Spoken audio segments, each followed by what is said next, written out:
దేవునికి స్తోత్రం. నేటి యొక్క ఉదయకాల వాక్య సందేశం వింటున్నటువంటి ప్రేమైన దేవుని బిడ్డలారా, మీకందరికీ మన ప్రభువు రక్షకుడైన యేసుక్రీస్తు నామం పేరిట నా యొక్క వందనములు తెలియజేస్తుంటున్నాను. ప్రియమైనటువంటి దేవుని బిడ్డలారా, నేటి ఉదయకాల వాక్యం చదువుకుందాం. మొదటి రాజుల గ్రంథము 8వ అధ్యాయము 11వ వాక్యం. యెహోవా తేజో మహిమ యెహోవా మందిరములో నిండుకొనెను. ప్రియమైనటువంటి దేవుని బిడ్డలారా, ఇక్కడ చదువున్నటువంటి వాక్యములో యెహోవా యొక్క తేజో మహిమ యెహోవా మందిరంలో నింపబడెను. యెహోవా తేజో మహిమ అంటే అర్థం ఏమిటంటే దేవుని యొక్క శక్తి, ఆయన అధికారము, ఆయన యొక్క ప్రసన్నత, ఆయన యొక్క ప్రకాశవంతమైనటువంటి ఆ మహిమ యెహోవా మందిరములో నిండుకొనెను అని తెలియజేస్తూ ఉంది. ఎందువలన యెహోవా మందిరములో ఆయన మహిమ నింపబడింది అనేది గమనించినట్లయితే,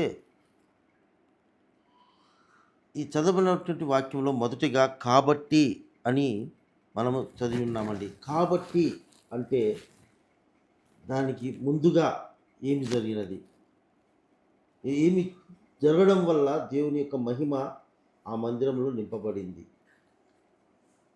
అనేది మనం చూసినట్లయితే, ఇదే 8వ అధ్యాయంలో ఈ యొక్క రాజైన సొలొమోను దేవుని యొక్క మందిరాన్ని ప్రతిష్ఠించే సమయంలో దేవుని యొక్క మందసాన్ని అక్కడ ఒక క్రమ పద్ధతిలో, ఒక మర్యాదగా, ఒక గౌరవముగా, ఒక పద్ధతిగా, దేవునికి ఇష్టమైన విధముగా, దేవుని చిత్తానుసారముగా ఆ మందసాన్ని ఉంచినట్లుగా మనం గమనించగలమండి. ఇక్కడ చూస్తే యెహోవా నిబంధన మందసమును పైకి తీసుకొని వచ్చుటకు యెరూషలేములో నుండా రాజైన ఇజ్రాయేళ్ల పెద్దల గోత్ర ప్రధానులను, ఇజ్రాయేళ్ల పితరుల కుటుంబముల పెద్దలను తన యొద్దకు సమకూర్చుకొనెను. రాజైన సొలొమోను దేవుని యొక్క మందసాన్ని ఏర్పాటు చేయుటకు తాను రాజైనప్పటికీ, తన అధికారం కలిగినప్పటికీ, దేవుడు చిత్త ప్రకారంగా, దేవుడు తెలియపరిచిన విధంగా ఆ యొక్క మందసమును ఆ యొక్క ఇజ్రాయేలీల పెద్దలను, గోత్రంలో ఉంటున్నటువంటి ప్రధానులతో ఆ యొక్క అందరినీ కూడా మొదటిగా సమకూర్చుకున్నట్లుగా మనం చూస్తామండి. రెండవదిగా గమనించినట్లయితే యాజకులతో ఆ యొక్క మందసాన్ని ఎత్తి పట్టుకున్నట్లుగా మనం చూస్తాం. మూడవదిగా చూసినట్లయితే లేవీయులు పరిశుద్ధ ఉపకరణములు తీసుకొని వచ్చినట్లు మనం గమనిస్తామండి.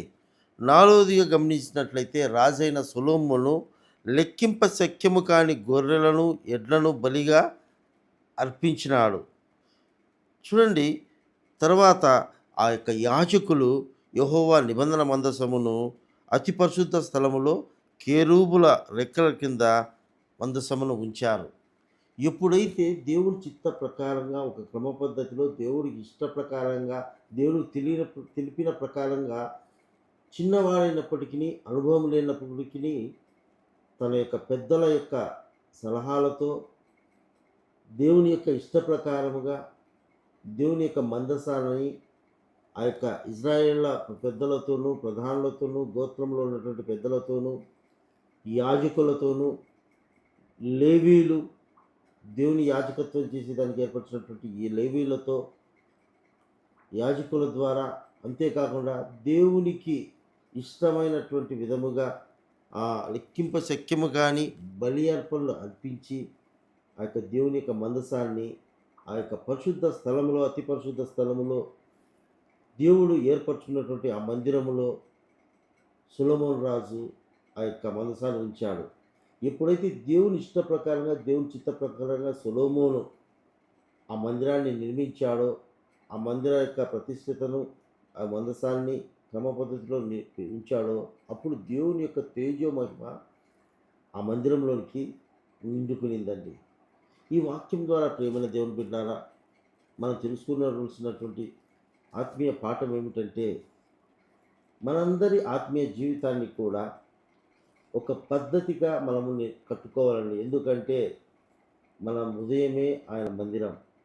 ఈ మందిరంను దేవుడు తన మహిమతో నింపబడాలి అంటే మనము కూడా మన యొక్క మందిరం అనేటువంటి హృదయాన్ని దేవునికి ఇష్ట ప్రకారముగా మనము సిద్ధపరచుకోవాలి.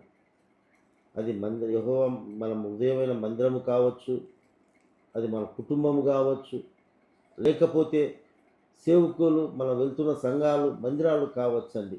ఏదైనా కానీ ఆ మందిరంలో దేవుని యొక్క సన్నిధి దిగి రావాలంటే, దేవుని యొక్క తేజో మహిమతో నింపబడాలి అంటే ఒక దేవునికి ఇష్టమైన విధముగా మనము జీవించాలి, అలాగా నడుచుకోవాలి, అలాగా ప్రవర్తించాలి.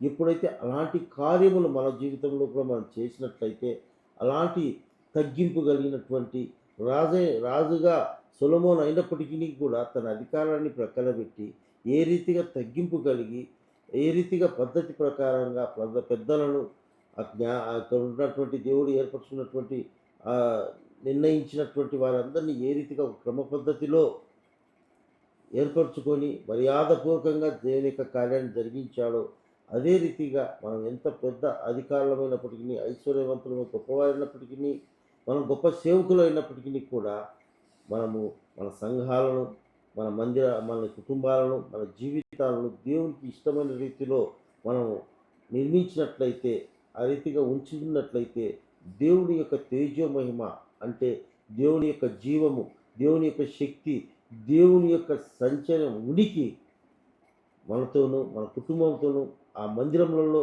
మనం చూడగలుగుతామండి.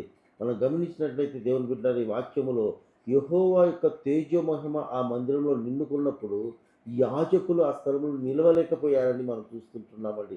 చూడండి దేవుని యొక్క ప్రభావం ఎలాగ ఉంటుందో. అద్భుతమైన రీతిలో ఆ యొక్క కార్యము దేవుడు జరిగిస్తాడు. మన ఆ యొక్క మహిమను మనము అనుభవిస్తామండి. ఆ ప్రభావాన్ని మనం గమనిస్తాం అప్పుడే. కనుక మనం గమనిస్తే అనేక మందిరాలు ఉంటాయి.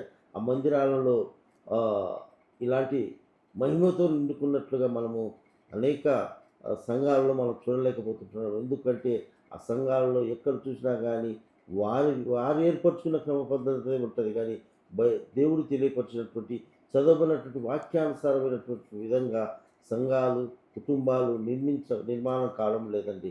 కనుక ఈ దినము మనమందరము కూడా మనము దేవునికి ఇష్టమైన రీతిలో మన యొక్క మందిరాలను, మన హృదయాలను, మన కుటుంబాలను, మన సంఘాలను ఆ రీతిగా నిర్మించుకుందాం, ఆ రీతిగా సిద్ధపరచుకుందాం. దేవుని యొక్క మహిమ, తేజో మహిమ చేత నింపబడిన వట్టి కృప పరిశుద్ధాత్మ దేవుడు మనకందరికీ దయచేయునుగాక. ఆమేన్.